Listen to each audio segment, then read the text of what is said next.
bendiga y les guarde poderosamente. Quiero compartir con ustedes en esta oportunidad un tema que estoy seguro que le va a interesar: la verdadera adoración. La verdadera adoración de acuerdo a la palabra de Dios. Y para ello vamos a tomar como enfoque el capítulo 4 del Evangelio según San Juan. Desde el versículo 1 hasta el versículo 42 de este hermoso capítulo, tenemos la oportunidad de analizar el encuentro que nuestro Señor Jesucristo tuvo con una mujer samaritana, una mujer de Samaria, cuando el Señor Jesucristo estaba en el mundo anunciando las buenas nuevas de salvación.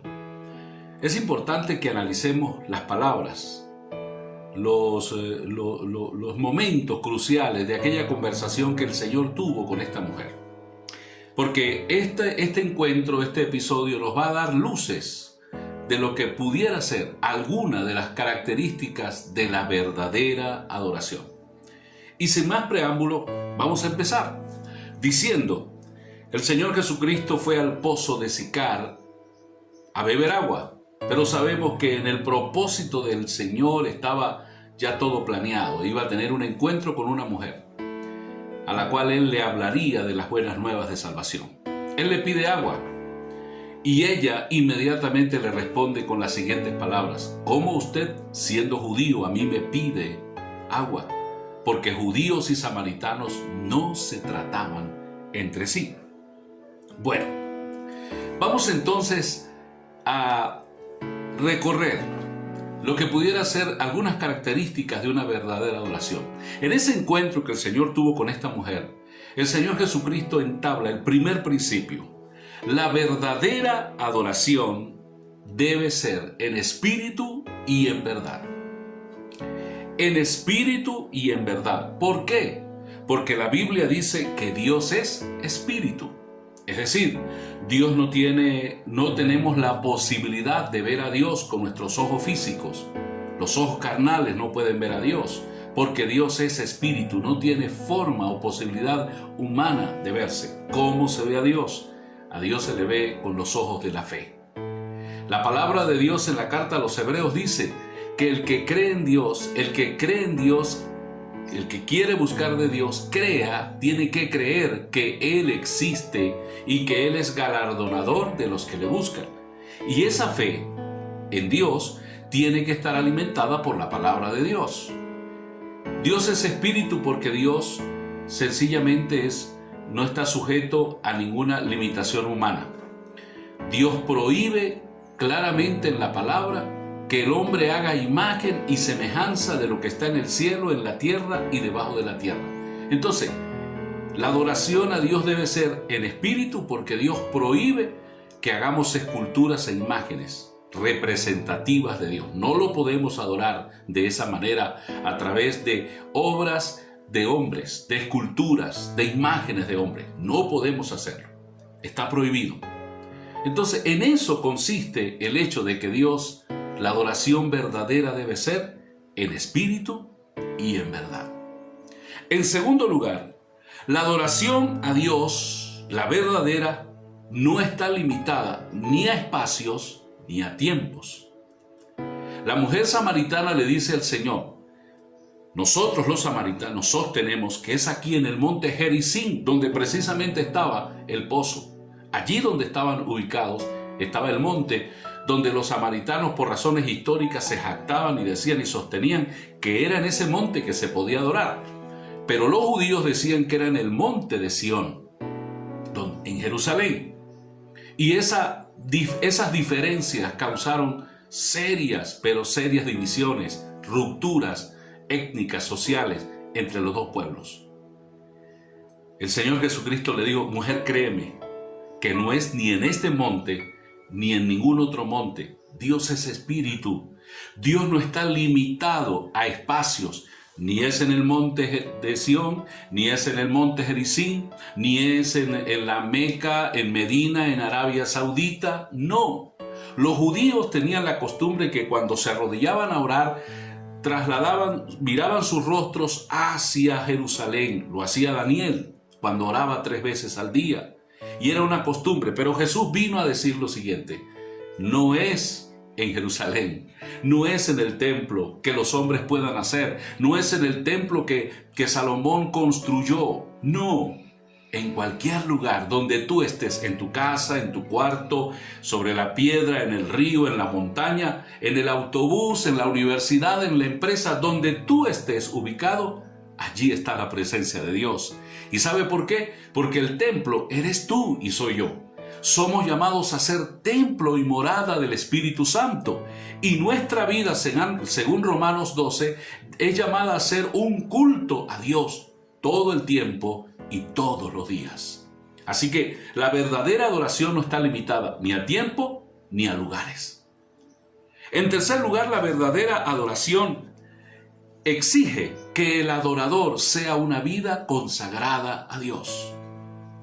Esta mujer, que defendía el hecho de que era en Jericín donde se tenía que adorar y que veía a Jesús como un rival porque era judío, Jesús le hace un llamado, no para malponerla, no para ofenderla. Allí estaban en privado. El Señor le dice: mujer, ¿dónde está tu esposo? La mujer le dijo: no tengo marido, no tengo esposo. Jesús, que todo lo conoce, le dijo: has dicho cierto, porque has tenido 5 maridos y el que tienes actualmente no es tu esposo. En otras palabras, esta mujer que se jactaba o decía ser religiosa y adoradora, era una mujer que estaba muy distante de lo que son las exigencias de Dios. Y viene a mi mente el cuadro de Abel y de Caín. La Biblia dice que Dios vio con agrado la ofrenda de Abel, el culto de Abel, la adoración de Abel, porque las obras de Abel eran buenas. Era un hombre justo, era un hombre bueno. Pero vio con desagrado el sacrificio, la ofrenda, el culto, la adoración de Caín, porque dice Primera de Juan que las obras, escuche bien, las obras, la vida de Caín era una vida llena de maldad. Entonces Dios toma muy en cuenta la condición y la cualidad de vida del que ofrece la adoración a Dios. Recuerde que la palabra dice: este pueblo de labios me honra, pero su corazón está lejos de mí. También podemos añadir que la verdadera adoración tiene que estar enmarcada dentro del amor. Sí, una persona que dice que es o quiere ser un genuino adorador debe ser una persona que tenga el amor de Dios en su vida. Dice el capítulo 4 que estamos tratando, versículo 10, que judíos y samaritanos no se trataban. Habían razones históricas, solamente menciono una. El reino de Israel hubo un tiempo que estuvo dividido, el reino del norte, el reino del sur. El reino del norte, la capital era Samaria, el reino del sur, la capital era Judea. Esa división creó diferencias históricas entre los israelitas. Los samaritanos eran israelitas, eran un solo pueblo. Esas diferencias geopolíticas causaron diferencias religiosas. Mire esto, ella decía que era en el monte Jericín, pero los judíos sostenían que era en el monte de Sión. Por años hubo esa rivalidad, esas diferencias. Y se convirtió esas rivalidades y diferencias y ese odio se convirtió prácticamente en una regla, en una norma de vida. Era muy normal que judíos y samaritanos no se trataran entre sí. Oiga bien, Jesús vino a romper con esa regla maligna de división de un pueblo. Y vemos que los pueblos lamentablemente están divididos por razones étnicas, políticas, sociales, ideológicas. Pero Dios quiere que el pueblo se una. Creo yo que es una de las grandes necesidades que tiene nuestra nación, que nuestro pueblo se una para luchar todos por un bien común, que es la paz y la felicidad y la tranquilidad de todos. Jesús rompió con ello y se atrevió a hablar con esta mujer, que no solamente era una pecadora, que vivía una vida inmoral y una vida cuestionable. Cualquiera pudo haberle dicho: Señor, ¿qué hace usted hablando con esa mujer? Pero el Señor no hizo caso de eso, porque Él tenía el amor de Dios. Cuando tenemos el amor de Dios, rompemos cualquier barrera que nos separe con los hombres, porque somos verdaderos adoradores. Qué maravilloso es saber también que la verdadera adoración significa adorar en esencia al Dios verdadero. Cuando Jesús habla con la mujer samaritana, lo primero que hace es pedirle agua. Ella tenía un cántaro, eran pozos profundos. Ella estaba sumergiendo el cántaro para sacar el agua. Jesús le pidió agua porque tenía sed. Ella le dijo: ¿cómo tú, siendo judío, a mí me pides agua si nosotros no podemos hablar? Jesús le dijo: si tú supieras, si tú conocieras el don de Dios y quién es el que te está hablando, en lugar de yo pedirte esta agua, tú me pedirías a mí agua de vida.